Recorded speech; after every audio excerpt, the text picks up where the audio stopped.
കൃഷ്ണഗാഥ സീരിയലിൻ്റെ ലേറ്റസ്റ്റ് എപ്പിസോഡിൻ്റെ റിവ്യൂയിലേക്ക് എല്ലാവർക്കും സ്വാഗതം. അങ്ങനെ അവന്തിക സിത്താരയോട് സംസാരിക്കുവാണ്.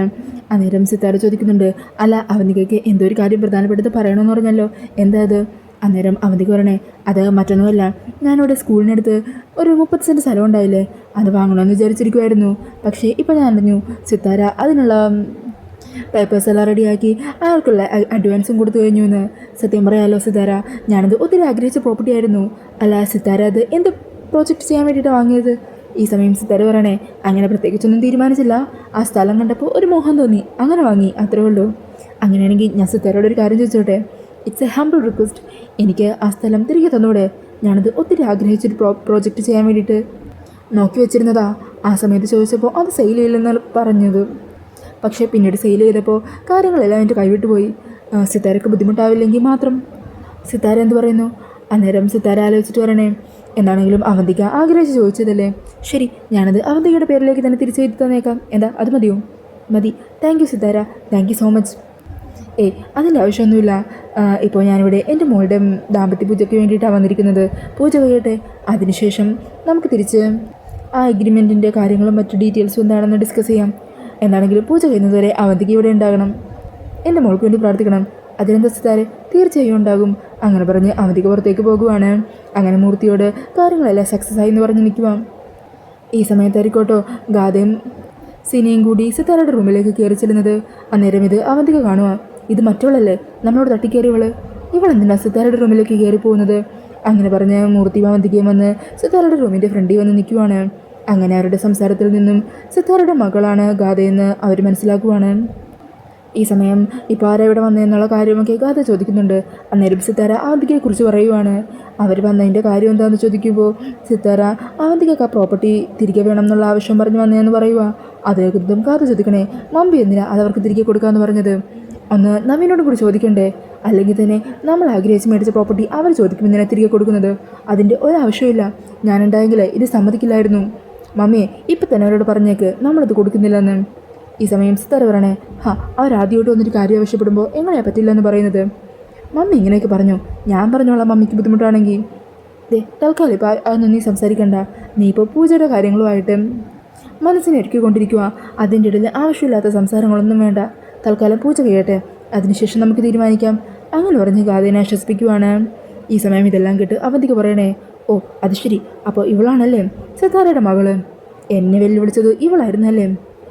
അന്നേരം മൂർത്തി ചോദിക്കണേ, അല്ല അപ്പോൾ ഇവൾക്ക് അവന്തിക മേടത്തെ മനസ്സിലായതുകൊണ്ടാണോ പ്രോപ്പർട്ടി കൊടുക്കണ്ടെന്ന് പറഞ്ഞത്? എനിക്കറിയില്ല. എന്താണെങ്കിലും ഇവൾക്കുള്ള പണി ഞാൻ കൊടുത്തോളാം. പിന്നീട് കാണിക്കുന്നത് അടുത്ത ദിവസം പൂജയ്ക്ക് വേണ്ടി അർച്ചനയും ഗോകുലും അതുപോലെ സിത്താരയും സിനിയും ഗാഥയൊക്കെ അവിടെ പൂജാരിയുടെ മുമ്പിൽ വന്ന് നിൽക്കുവാണ്.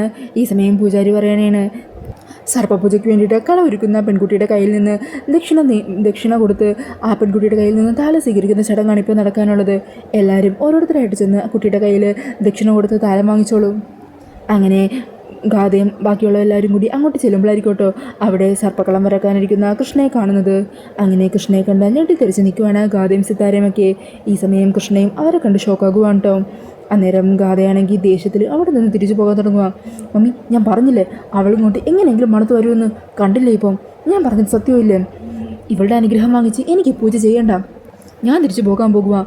ഗാഥ നിൽക്ക്, നീ ഇവിടുത്തെ ഒരു സീനുണ്ടാക്കല്ലേ. ചെന്ന് തിരുമേനി പറഞ്ഞതുപോലെ തന്നെ ചെയ്യും. അവളുടെ അനുഗ്രഹം വാങ്ങിക്കൊണ്ട് എനിക്കൊരു പൂജയും ചെയ്യണ്ട, എനിക്കതിലൂടെ ഒരു ലാഭവും കിട്ടണ്ട. മോളെ, ഞാൻ പറയുന്നൊന്ന് കേൾക്ക്, ദൈവകാര്യമാണിത്. ഇതാ ഈ ദക്ഷിണ കൊടുത്ത് അവളുടെ അരികിൽ ചെന്ന് ആ താലം വാങ്ങിക്ക്. അങ്ങനെ ഗാഥയാണെങ്കിൽ തീരെ മനസ്സോടെ കൃഷ്ണൻ്റെ കയ്യിൽ നിന്ന് ആ താലമൊക്കെ തട്ടിപ്പറിച്ച് വാങ്ങുവാണ്.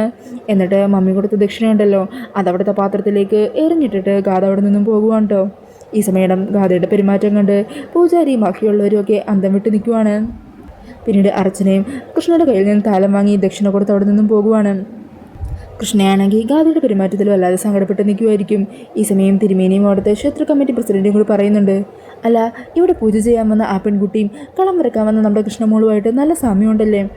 ഇനി അവർ ബന്ധുക്കാർ വല്ലതാണോ? എന്താണെങ്കിലും ഈ പൂജ ഒന്ന് കഴിയട്ടെ, മോളോട് തന്നെ ചോദിക്കാം. പിന്നീട് കാണിക്കുന്നത് റൂമിലെത്തിയ ഗാഥ ആകെ പൊട്ടിത്തെറിക്കുന്നതാ. മമ്മി കണ്ടില്ലേ, അവൾ ഇവിടെ എത്തിയത് കണ്ടില്ലേ? ഇപ്പം മനസ്സിലായില്ലേ ഞാൻ പറഞ്ഞതൊക്കെ സത്യമാണെന്ന്? അവള് എൻ്റെ നവീൻ്റെ പിന്നാലെ തന്നെയുണ്ട്. ഞാനും നവീനും ചേർന്ന് ഒന്നിച്ചുള്ള ഈ ദാമ്പത്യ പൂജ ഒരിക്കലും നടക്കരുത്, അതിനുവേണ്ടി അവൾ ഇങ്ങോട്ട് വന്നിരിക്കുന്നത്. ഈ സമയം കൃഷ്ണയെ അനുകൂലിച്ചുകൊണ്ട് സിതാര സംസാരിക്കുവാണ്. മോളെ, നീ ഒന്ന് സമാധാനപ്പെട്. അവൾ എന്തുകൊണ്ട് ഇവിടെ എത്തിയെന്നുള്ള കാരണം നമുക്കറിയില്ലല്ലോ. മമ്മി ഇപ്പോഴും അവളെ ന്യായീകരിക്കുവാണോ? ദേ, ഒരു കാര്യം പറഞ്ഞേക്കാം, നാളെ നവീൻ ഇവിടെ എത്തും. ആ സമയം അവൾ ഇവിടെ ഉണ്ടാകാൻ പാടില്ല. അവൾ ഇവിടുന്ന് പോയിരിക്കണം. ഇല്ലെങ്കിലുണ്ടല്ലോ ഞാൻ അവളെ ഇല്ലാതാക്കി കളയും. അതോടെ അവളെ കൂടെയുള്ള ശല്യം തീരുമല്ലോ. അങ്ങനെ പറഞ്ഞ് ഗാഥ ദേഷ്യത്തിൽ അവിടെ നിന്നും പോകുവാണ്. ഈ സമയം സിത്താരയാണെങ്കിൽ ആകെ തലക്ക് ഭ്രാന്ത് പിടിച്ച് നിൽക്കുക. മാഡം, എന്നാലും കൃഷ്ണ എങ്ങനെ ഇവിടെ എത്തിയത്? എനിക്കറിയില്ല. എന്നാണെങ്കിലും ഞാൻ കൃഷ്ണയെ ചെന്ന് കാണട്ടെ, അവളോടൊന്ന് സംസാരിക്കട്ടെ. അങ്ങനെ പറഞ്ഞ് സിത്താര അവിടെ നിന്നും പോകുന്നുണ്ട്. ഈ സമയം പൂജാരി കൃഷ്ണയോട് ഗാഥയെക്കുറിച്ച് ചോദിക്കുവാണ്. അന്നേരം കൃഷ്ണ എല്ലാ കാര്യങ്ങളും തുറന്നു പറയണേ. ഗാഥേൻ്റെ ഇരട്ട സഹോദരിയ, ചില സാഹചര്യങ്ങൾ കാരണം ഞങ്ങൾക്ക് പരസ്പരം പിരിയേണ്ടി വന്നു. അങ്ങനെ അവരോടൊക്കെ സംസാരിച്ചതിനു ശേഷം കൃഷ്ണ അവിടെ ഭഗവാന്റെ മുമ്പിൽ സങ്കടത്തോടെ നിൽക്കുവാണ്. ഈ സമയത്തായിരിക്കും സിത്താര അങ്ങോട്ടേക്ക് വരുന്നത് കാണുന്നത്. അങ്ങനെ കൃഷ്ണ സിത്താരയുടെ അരികിലേക്ക് ചെല്ലുക. സിത്താര ചോദിക്കുക, നീ എങ്ങനെ ഇവിടെ എത്തിയത്? അത് പിന്നെ ഈ ക്ഷേത്രത്തിലെ പൂജാരിയുടെ നിർദ്ദേശം അനുസരിച്ച് ഇവിടുത്തെ പ്രസിഡൻറ്റും ഒരു ഭാരവാഹിയും കൂടി എന്നെ കാണാൻ വന്നിരുന്നു. ഇവിടെ നടക്കുന്ന സർപ്പപൂജയ്ക്ക് വേണ്ടി കളമൊരുക്കാനും അതിൻ്റെ കർമ്മങ്ങൾ ചെയ്യാനും വേണ്ടിയിട്ടാണ് എന്നെ ഇങ്ങോട്ടേക്ക് കൂട്ടിക്കൊണ്ടുവന്നത്. സത്യം പറഞ്ഞാൽ ഗാഥ ഇവിടെ എത്തുന്ന കാര്യം എനിക്കറിയില്ലായിരുന്നു. അറിഞ്ഞിരുന്നെങ്കിൽ ഞാൻ എന്തെങ്കിലും പറഞ്ഞു ഒഴിവായേനെ. പക്ഷേ ഇവിടെ വന്നതിന് ശേഷം ഞാൻ കാര്യങ്ങൾ അറിഞ്ഞത്. ഒരിക്കലും ഞാൻ മനഃപൂർവ്വം വന്നതല്ല. എന്നെക്കൊണ്ട് അതിന് പറ്റില്ല. ഈ സമയം സിത്താര പറയുക, ഇതെനിക്ക് മനസ്സിലാക്കാൻ പറ്റും. പക്ഷേ ഗാഥയുടെ കാര്യം അങ്ങനെയല്ലല്ലോ. ഞാൻ എത്ര പറഞ്ഞിട്ടും അവൾ ഇതൊന്നും മനസ്സിലാക്കുന്നേയില്ല. അതുകൊണ്ട് നീ എനിക്കൊരു കാര്യം ചെയ്യണം. എത്രയും പെട്ടെന്ന് നീ ഇവിടെ നിന്ന് പോകണം. ഒന്നാമത് നാളെ നവീനും വരുന്നുണ്ട്. നവീൻ നിന്നെയും ഗാഥയെ ഒരുമിച്ച് ഇവിടെ കണ്ട ആകെ പ്രശ്നമാകും. എനിക്കറിയാം മാഡം, ഞാൻ പൊക്കോളാം. ഞാൻ തിരുമേനോട് ചോദിച്ചിട്ട് ഇപ്പം തന്നെ ഇറങ്ങിക്കോളാം. ഞാൻ കാരണം ഗാഥയുടെ ജീവിതത്തിൽ ഒരു പ്രശ്നം ഉണ്ടാവില്ല. അത് ഞാൻ മാഡത്തിന് തന്നിട്ടുള്ള വാക്കല്ലേ. മാഡം വരൂ.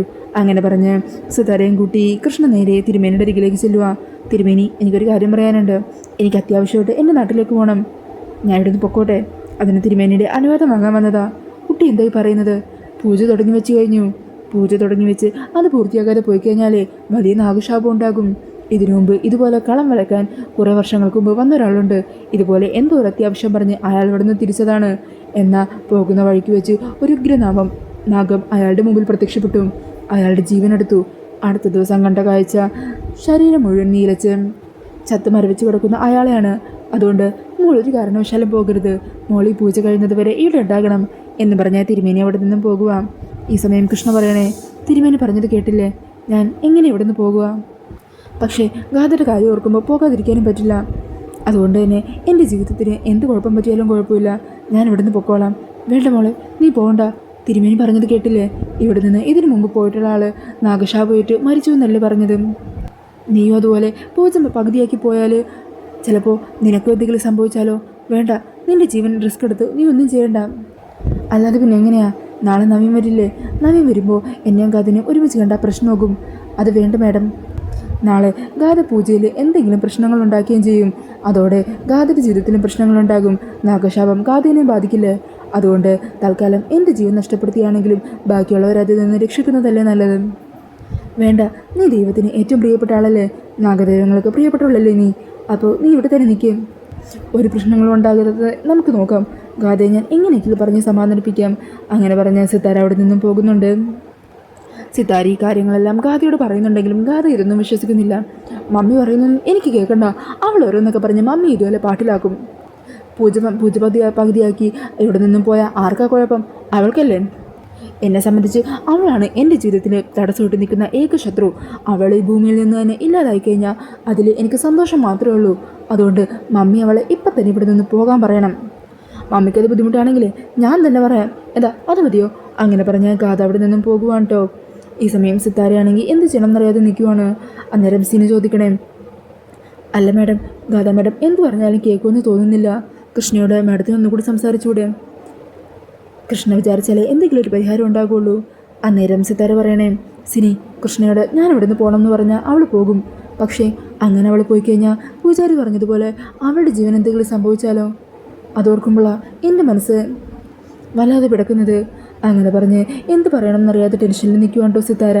പിന്നീട് കാണിക്കുന്നത് രാത്രിയിൽ ഗാഥയും കൃഷ്ണയും കൂടി സംസാരിക്കുന്നതാണ്. ഈ സമയം മോളിക്കുട്ടി ഉണ്ടാകും കേട്ടോ. അന്നേരം ഗാഥ പറയണേ, നീ ഇവിടെ നിന്ന് എത്രയും പെട്ടെന്ന് തന്നെ പോകണം. മമ്മിക്ക് ചിലപ്പോൾ നിന്നോടത് പറയാൻ ബുദ്ധിമുട്ടുണ്ടാവും. അതുകൊണ്ടാണ് ഞാൻ തന്നെ നേരിട്ടോ എന്ന് പറയുന്നത്. ഞാനും നവീനും കൂടി ഈ പൂജ പൂർത്തിയാക്കണമെങ്കിൽ അതിന് തടസ്സമായിട്ട് നീ ഇവിടെ ഉണ്ടാകാൻ പാടില്ല. നാളെ നവീൻ വരുമ്പോൾ നിന്നിവിടെ കാണാൻ പാടില്ല. കണ്ടു കഴിഞ്ഞാലുണ്ടല്ലോ പിന്നെ ഞാൻ എന്തൊക്കെയാണ് ചെയ്തു കൂട്ടുന്നതെന്ന് എനിക്ക് തന്നെ പറയാൻ പറ്റില്ല. എന്നെ നിയന്ത്രണം നഷ്ടപ്പെടും. ഇതിനു മുമ്പ് നീ എൻ്റെ നവീന ജീവിതത്തിലേക്ക് കടന്നു വന്നുണ്ടാക്കിയ പ്രശ്നങ്ങളൊക്കെ അറിയാലോ. വീണ്ടും ഇനി ഒരു പ്രശ്നം നീ കാരണം ഉണ്ടായിക്കഴിഞ്ഞാൽ പിന്നെ നിന്നെ ഞാൻ വെച്ചേക്കില്ല.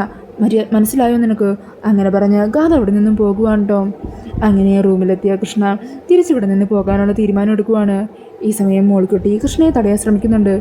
കൃഷ്ണെ, നീ ഞാൻ പറയുന്നൊന്ന് കേൾക്ക്. പൂജ ഭക്തിയാക്കി പോയാൽ ഉണ്ടാകുന്ന ദോഷങ്ങളെക്കുറിച്ച് തിരുമേനി പറഞ്ഞതല്ലേ? എന്ത് വേണമെങ്കിലും സംഭവിച്ചോട്ടെ, സർപ്പങ്ങൾ എന്നെ കൊത്തിക്കോട്ടെ, എൻ്റെ ജീവൻ എടുത്തോട്ടെ, എനിക്കൊരു കുഴപ്പമില്ല. ഗാഥ പറയുന്നതിൽ തെറ്റൊന്നും പറയാനില്ലല്ലോ. അവരുടെ ഭാഗത്തു നിന്ന് ചിന്തിക്കുമ്പോൾ അവളും നവീനും കൂടി ഇവിടെ പൂജ ചെയ്യാൻ വന്നപ്പോൾ അവരുടെ പൂജ മുടക്കാനായിട്ട് വന്നതുപോലെ ആയില്ലേ എൻ്റെ ഈ വരവും. ഞാൻ കാരണം എൻ്റെ അനിയത്തിയുടെ ജീവിതത്തിൽ ഒരു പ്രശ്നം ഉണ്ടാകാൻ പാടില്ല. അതുകൊണ്ട് ഞാനിവിടെ നിന്ന് പോകാൻ തന്നെ തീരുമാനിച്ചു മോളിക്കുട്ടി. അങ്ങനെ പറഞ്ഞ കൃഷ്ണ ബാഗിലേക്ക് ഡ്രസ്സൊക്കെ എടുത്ത് പാക്ക് ചെയ്ത് വെക്കുവാണ്. ഈ സമയം അർച്ചനക്കാണെങ്കിൽ റൂമിലിരുന്നിട്ട് ഒരു സമാധാനം വരുന്നില്ല കേട്ടോ. സച്ചിനെ കുറിച്ചുള്ള ചിന്തകൾ മാത്രം മനസ്സിൽ. അങ്ങനെ ഒരാശ്വാസം കിട്ടാനായിട്ട് അമ്പലത്തിൻ്റെ ആ നടയിൽ വന്ന് സങ്കടപ്പെട്ട് സച്ചിനെ കുറിച്ച് തന്നെ ഓർത്തുകൊണ്ടിരിക്കുവാണ്. ഈ സമയം ആ കൃഷ്ണയെ കൊല്ലാനായിട്ട് ഏർപ്പാടാക്കിയ ആ ഗുണ്ടകളുണ്ടല്ലോ, അവരിൽ രണ്ടുപേര് വന്ന് ആ മെയിനായിട്ടുള്ള ആളോട് പറയണേ, അതെ ആ കൃഷ്ണയെ മോളിക്കുട്ടിയും ഇവിടെ നിന്ന് പോകാൻ നിൽക്കുവാണ് തിരിച്ച് നാട്ടിലേക്ക്. നമുക്ക് പ്രശ്നമാകുമല്ലോ. എന്ത് പ്രശ്നം? അതല്ലേടാ നമുക്ക് സൗകര്യം. അവരോട് നിന്ന് തിരിച്ചു പോകുന്ന വഴിക്ക് ഉൾക്കാട്ടി വെച്ച് നമുക്ക് അവരെ ലോക്ക് ചെയ്യാം. അവിടെ വെച്ച് അവളുടെ കഥ തീർക്കാം. നിങ്ങൾ എത്രയും പെട്ടെന്ന് വാ, നമുക്കിപ്പം തന്നെ പുറപ്പെടാം. അങ്ങനെ പറഞ്ഞ് അവർ സംസാരിക്കുന്ന കാര്യങ്ങളെല്ലാം അർച്ചന കേൾക്കുക.